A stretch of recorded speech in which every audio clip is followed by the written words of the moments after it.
Chapter 2, Hereditary, Prenatal Development, and Birth. So we're going to go over our genetic inheritance and the basic idea about how genes work and function, prenatal development, or what happens to you while you are in utero, and then the process of giving birth. So nature and nurture. Nature, your inheritance or your hereditary influences that make you who you are. And one big influence in that is your gene. So you have a cell.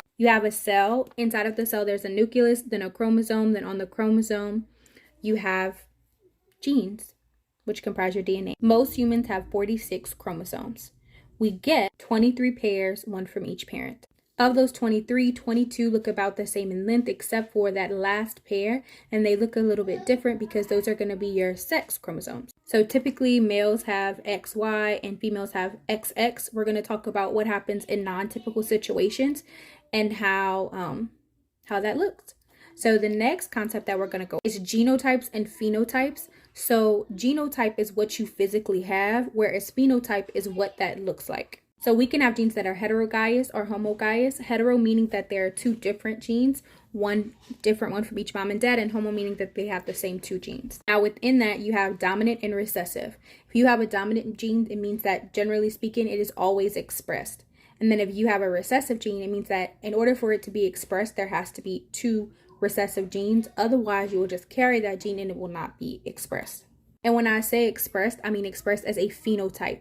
So we have genes that are never expressed that we'll never see unless we have children with our spouse or somebody else, and those two recessive genes come together, and then that gene might be expressed in our children. But we can carry the gene and not express it because it's recessive. So for example, some dominant genes include things like dark hair, curly hair, while some recessive genes include things like red hair or straight hair, meaning that you have to have two recessives in order to have that gene be expressed.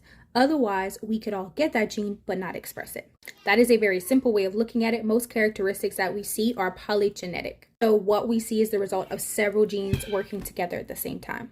They can experience something called incomplete dominance, so that people who have like sickle cell disease or they're a carrier, even if they don't show the disease because they have only one recessive, their blood will show like a sickle cell pattern in some of their blood cells. And under very difficult conditions or circumstances, they could experience some of the symptoms of sickle cell. Many genetic disorders are dominant gene linked, meaning that if you have one of the dominant gene, you're going to experience genetic disorder, and you can look over those genetic disorders in your book or the PowerPoint. Some genetic disorders are sex linked, or they're found on the X chromosome, and if you have two X chromosomes, you won't show those disorders. But if you only have one and there's some sort of issue on that one, we're going to review the important concepts from chapter 2. So first, know the difference between a genotype and a phenotype. A genotype is what you actually have, what your genetic makeup is, and a phenotype is what is expressed. Understand the role of genetics in nature versus nurture. Review sex-linked chromosomal abnormalities. And also understand alleles and recessive versus dominant genes and how that contributes to gene expression. So recessive meaning that you have to have two recessive, generally speaking, in order for the recessive trait to be expressed. However, with things like sickle cell, even with only one recessive, you might see that someone has slight expression of those traits. Review Bronfenbrenner's ecological systems and choose one that you want to discuss. On the slideshow, there's a specific slide about genotype environment correlations, or basically how your genetics are affected by the environment that you so happen to be in. So sometimes when we inherit certain genetic traits, they fit really well, or maybe they don't fit really well with the environment. So review those different terms and be able to differentiate them on your quiz. Let's go over the prenatal period. The first stage is the germinal stage. This is from the point of conception or fertilization to the first 2 weeks. This is where we get the zygote. The zygote is a new cell that combines the genetic information from both parents. Also during this point, we have the development of the blastocyst. So this is when those clumps of cells travel toward the uterus and they're going to be implanted on the uterine wall.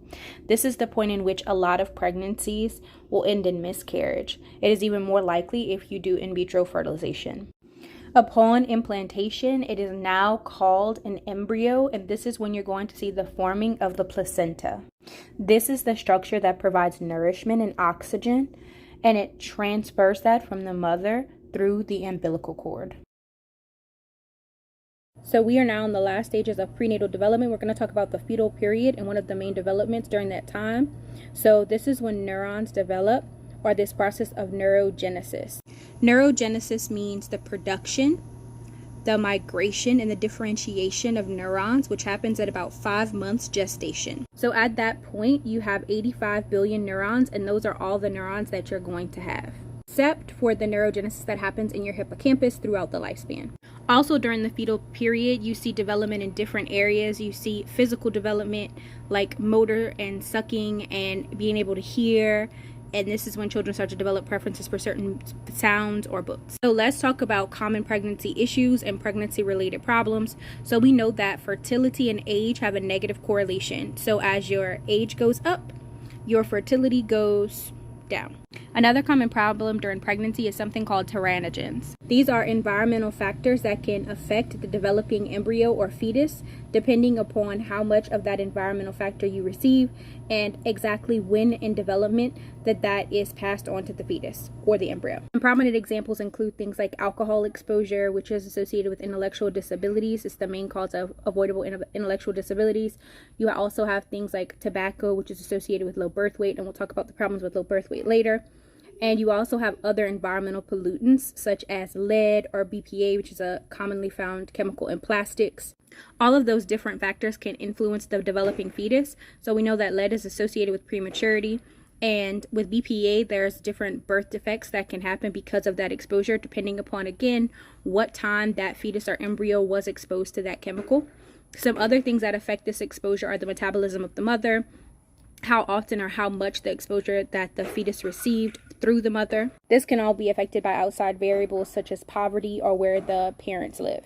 You're going to watch a video about pregnancy and some of the common issues that appear or present themselves during pregnancy. I'm going to talk about the first 3 to 4 months and what you can expect during that time. As a result of higher levels of estrogen, it's common to experience shortness of breath, nausea, heartburn, hemorrhoids, constipation, gas, backaches, leg cramps, insomnia. All of those things are expected symptoms in the first 3 to 4 months of pregnancy. Some uncommon symptoms of pregnancy include things like gestational diabetes or hypertension, gestational hypertension, which can lead to preeclampsia, which is when you find urine in the blood and is associated with kidney failure. Preeclampsia is most likely to happen on the first pregnancy and is the leading cause of low birth weight, which we're going to talk about later, stillbirth, and other complications for the mother.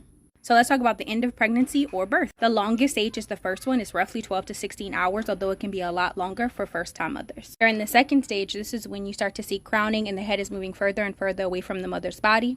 The third stage begins and ends as the placenta and the umbilical cord. So in this last section, we're going to talk about depression, stress, and anxiety after pregnancy and low birth weight babies and some of the long-term difficulties that they can face. Many people experience stress while pregnant, but extreme or long-term exposure to stress we know can affect the developing fetus or embryo, such that these children are more likely to develop problems later in life, such as constantly being afraid or having different immuno issues. Postpartum depression is depression right after having the baby, and it's different from something called the baby blues, which a lot of people experience. Usually the baby blues happens about 3 to 5 days after having the baby, and it usually disappears after about 10 days. However, depression tends to come on a lot stronger and last a lot longer. It's relatively common, happening in about 1 out of 8, and it also can lead to feelings of having a difficult time bonding or relating to the newborn. Another somewhat common issue is something called postpartum anxiety. Because of heightened levels of oxytocin while pregnant and after giving birth, areas related to empathy and anxiety tend to increase during this time. Because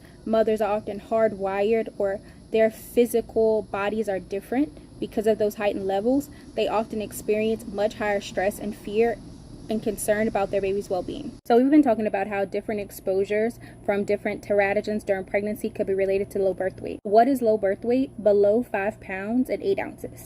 Low birth weight babies are more likely to experience everything from ADHD to depression and other physical issues such as cerebral palsy later on in life. Low birth weight means that the baby was born on time, but they were just small for their gestational age.